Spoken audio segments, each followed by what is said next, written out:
ओम शांति। आज की मुरली का सार। मीठे बच्चे, तुम आसुरी मत पर चलने से दर बदर हो गए। अब ईश्वरीय मत पर चलो तो सुख धाम चले जाएंगे। प्रश्न है, बच्चों को बाप से कौन सी उम्मीद रखनी है, कौन सी नहीं? उत्तर है, बाप से यही उम्मीद रखनी है कि हम बाप द्वारा पवित्र बन अपने घर और घाट में जाएं। बाबा कहते हैं, बच्चे, मेरे में यह उम्मीद नहीं रखो कि फलाना बीमार है, आशीर्वाद मिले। यहाँ कृपा या आशीर्वाद की बात ही नहीं है। मैं तो आया हूँ तुम बच्चों को पतित से पावन बनाने। अब मैं तुमको ऐसे कर्म सिखलाता हूँ जो विकर्म न बने। सुनते हैं मुख्य पॉइंट्स। पहली पॉइंट, भारतवासी ही अपने श्रेष्ठ धर्म कर्म को भूलकर धर्म भ्रष्ट कर्म भ्रष्ट हो पड़े हैं। तुम बच्चे कह सकते हो, बाबा ड्रामा अनुसार हमारा पार्टी ऐसा है जो हम घर बार को भूल एकदम भटक रहे हैं। रोज समझाते हैं तो बच्चों को कितना हर्षित रहना चाहिए। सबको यहाँ तो नहीं बिठा सकते, घर में रहकर भी याद करना है। मनुष्य कितना भूले हुए हैं। कहा जाता है ना, यह तो अपना घर घाट ही भूल गए हैं। अब बाप कहते हैं, घर को भी याद करो, अपनी राजधानी भी याद करो। दूसरी पॉइंट, अब श्रीमत पर कर्म श्रेष्ठ करना चाहिए। कोई भ्रष्ट कर्म करके किसको दुख नहीं देना चाहिए। ईश्वरीय बच्चों का यह काम नहीं है। जो डायरेक्शन मिलते हैं उस पर चलना है। दैवी गुण धारण करने हैं। भोजन भी शुद्ध लेना है। अगर लाचारी नहीं मिलता तो राय पूछो। बाबा समझते हैं नौकरी आदि में कहाँ थोड़ा खाना भी पड़ता है। जबकि योग बल से तुम राजाई स्थापन करते हो, पति दुनिया को पावन बनाते हो, तो भोजन को शुद्ध बनाना क्या बड़ी बात है। तीसरी पॉइंट, नौकरी तो करनी ही है। ऐसे तो नहीं बाप का बने तो सब कुछ छोड़ यहाँ आकर बैठ जाना है। कितने ढेर बच्चे हैं, इतने सब तो रह नहीं सकते। रहना सबको ग्रस्त व्यवहार में है।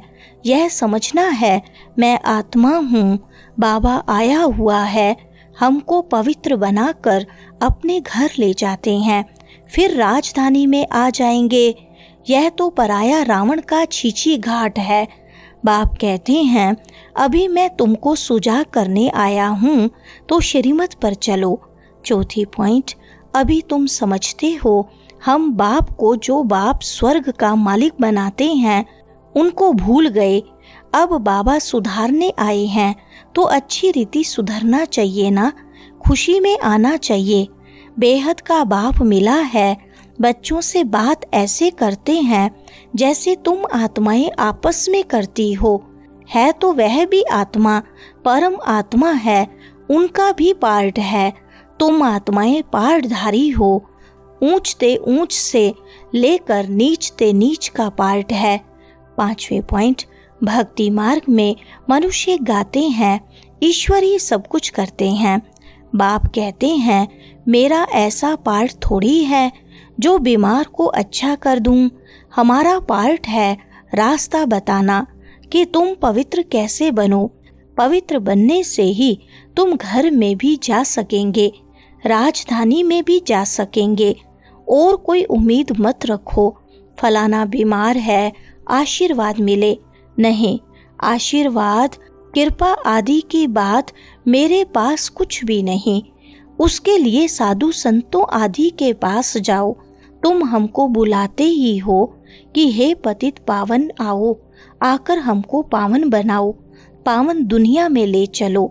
छठी पॉइंट, अभी बाबा तुमको ऐसे कर्म सिखलाते हैं जो कोई भी विकर्म न बने, किसी को भी दुख न दो, पतित का अन्न मत खाओ, विकार में मत जाओ। अबलाओं पर अत्याचार ही इस पर होते हैं। देखते रहते हो माया के विघ्न कैसे पड़ते हैं। यह है सब गुप्त। कहते हैं देवताओं और असुरों की युद्ध लगी, फिर कहते हैं पांडव और कौरवों की युद्ध लगी। अभी तुम सच्ची गीता सुनाते हो, रामायण भी तुम सच्ची सुनाते हो। एक राम सीता की बात नहीं थी, इस समय तो सारी दुनिया लंका है, चारों ओर पानी है ना। यह है बेहद की लंका जिसमें रावण का राज्य है। 7वें पॉइंट, यह है शोक वाटिका। सतयुग को कहा जाता है अशोक वाटिका। वहाँ कोई शोक होता नहीं, इस समय तो शोक ही शोक है, अशोक एक भी नहीं रहता। नाम तो रख देते हैं अशोका होटल। बाप कहते हैं सारी दुनिया इस समय बेहद की होटल ही समझो, शोक की होटल है। खान पान मनुष्यों का जानवरों मिसल है। तुमको देखो बाप कहाँ ले जाते हैं। सच्ची सच्ची अशोक वाटिका है सतयुग में। हद और बेहद का कंट्रास्ट बाप ही बतलाते हैं। तुम बच्चों को बहुत खुशी रहनी चाहिए। 8वें पॉइंट, जानते हो बाबा हमको पढ़ाते हैं, हमारा भी वही धंधा है, सबको रास्ता बताना, अंधों की लाठी बनना। चित्र भी तुम्हारे पास हैं, जैसे स्कूल में चित्रों पर समझाते हैं यह फलाना देश है। तुम तो फिर समझाते हो तुम आत्मा हो, शरीर नहीं हो। आत्माएं भाई भाई हैं, कितनी सहज बात सुनाते हो।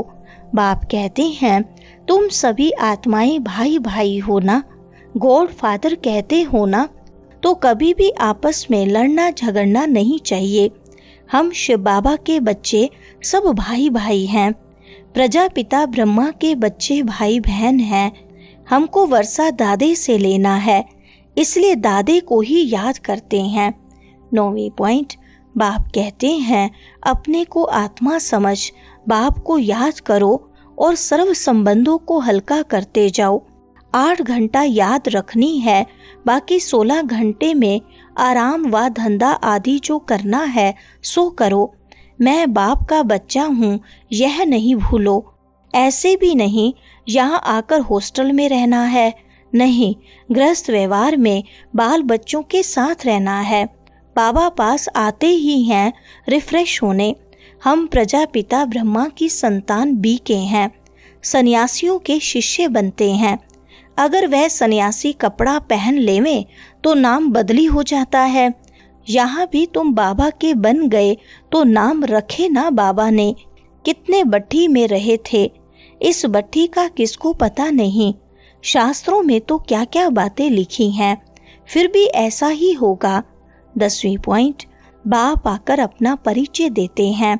बच्चे, मैं भी सवदर्शन चक्रधारी हूँ, मैं पतित पावन आया हूँ तुम्हारे पास। उनको शरीर तो है नहीं, वह अजन्मा है, भल जन्म लेते भी हैं परंतु दिव्य। तुमको भी सवदर्शन चक्रधारी बनाता हूँ, तुम फिर औरों को बनाओ। बाप को याद करो और मीठे बनो। एम ऑब्जेक्ट सामने खड़ी है, बाप वकीलों का वकील है, सब झगड़ों से छुड़ा देते हैं। तुम बच्चों को आंतरिक खुशी बहुत होनी चाहिए। हम बाबा के बच्चे बने हैं, बाबा ने हमको अडॉप्ट किया है वर्षा देने। बाप कहते हैं बाल बच्चे आदि देखते हुए बुद्धि बाप और राजधानी की तरफ रहे। बाप जो तुमको विश्व का मालिक बनाते हैं उनको तुम भूल जाते हो। वरदान है मान मांगने की बजाय सबको मान देने वाले सदा निष्काम योगी भव। विस्तार है आपको कोई मान दे, माने व ना माने, लेकिन आप उसको मीठा भाई मीठी बहन मानते हुए सदा सम्मान में रहे। स्नेही दृष्टि से, स्नेह की वृत्ति से आत्मिक मान देते चलो। यह मान देवे तो मैं मान दूं, यह भी रॉयल भिखारीपन है। इसमें निष्काम योगी बनो। रूहानी स्नेह की वर्षा से दुश्मन को भी दोस्त बना दो। आपके सामने कोई पत्थर भी फेंके तो भी आप उसे रतन दो, क्योंकि आप रत्नागर बाप के बच्चे हो। स्लोगन है विश्व का नव निर्माण करने के लिए 2 शब्द याद रखो, निमित्त और निर्माण। अच्छा, ओम शांति।